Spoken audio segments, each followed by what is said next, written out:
Magandang hapon. Hapon na pa lang ang aking lunch. Natulog kasi ako kaya hapon na ako nakapag-kain. So, kain tayo. Arat na, tikman natin ang aking sinigang-gang at saka tortang talong. Yummy.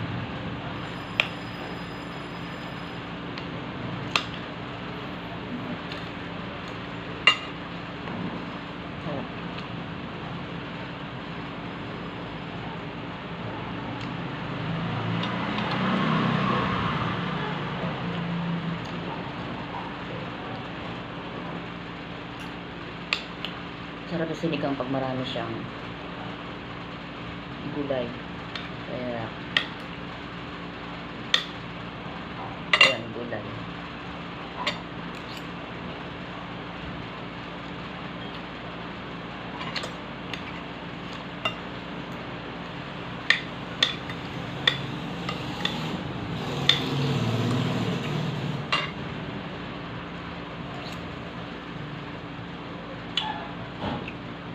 Sarap.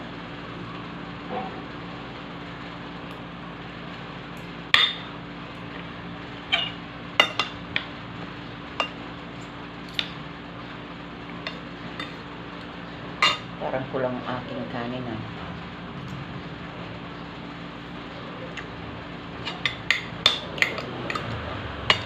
Dapat konting rice lang ako. Tara ang diet. Puha pa ako ulit. Ano na.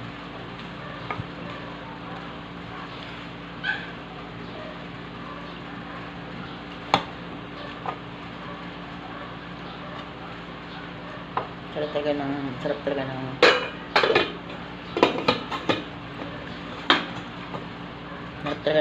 ng bigas na medyo okay sa mo na kahit wala kang ulam. Yun ang bigas mo. Nakakadala talaga siya. Kumbaga nakakadala na lang sa sarap ng kain mo. Kahit medyo mahal, ayos lang. Kahit wala kang ulam, pero masarap na siya. Sarap na sinigang. Mas type ko talaga pag yung sinigang ay ginigisa, mas malasa. Para may pulbo ako dito. Kain po tayo, late lunch na. Natulog sila ang aking mga anak hanggang alas 12 na nagising sila, tapos pag nagluluto na ako noon, tapos akyat na ako, sila naman nandito, tapos ako naman ang tutulog. Salitan kami ng pag-aalaga sa mga bata.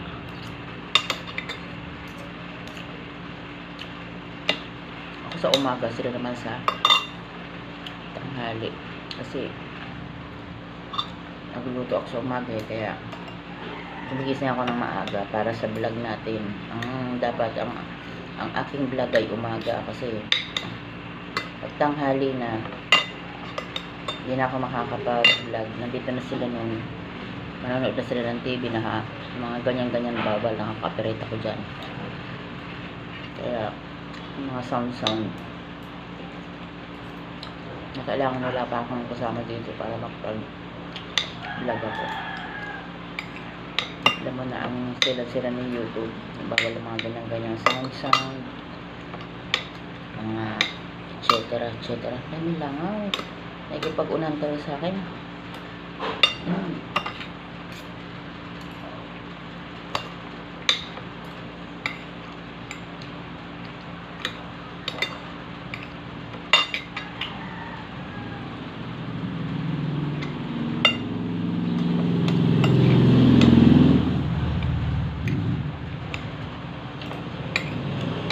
Okay lang, tinikman lang natin ang ating luto para naman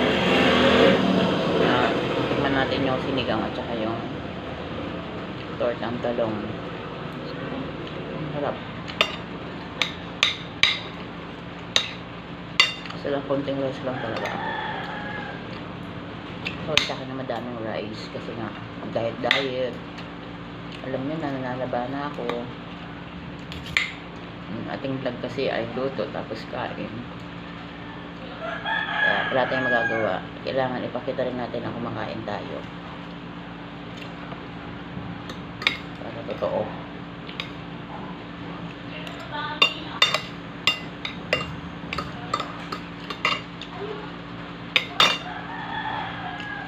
Pa-vlog natin yung pagkain ng ihaw-ihaw. Hindi ba ayaw ni Tita Mars yun? So kasi baka bibili nun, dun talaga sa malinis talaga na bibilan ko kasi gusto ko sa kapitbahay para alam kong malinis siya. Kasi lang din na pala nagtitinda yung dito sa may mataas din na bahay dyan. Kaya maghahanap ako ng medyo feel ko yung tinan ko muna kung malinis ba ang kanyang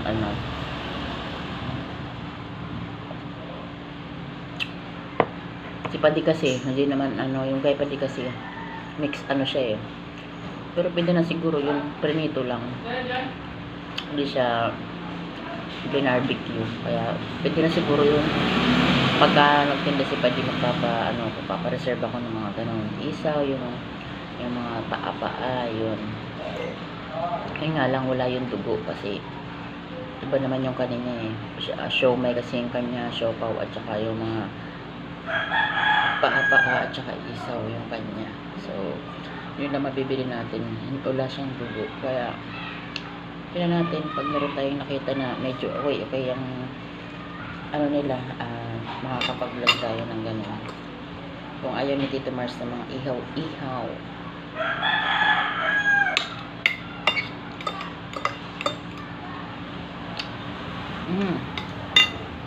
Yummy. Mag-atsara tayo. Tanggal umay, ayan.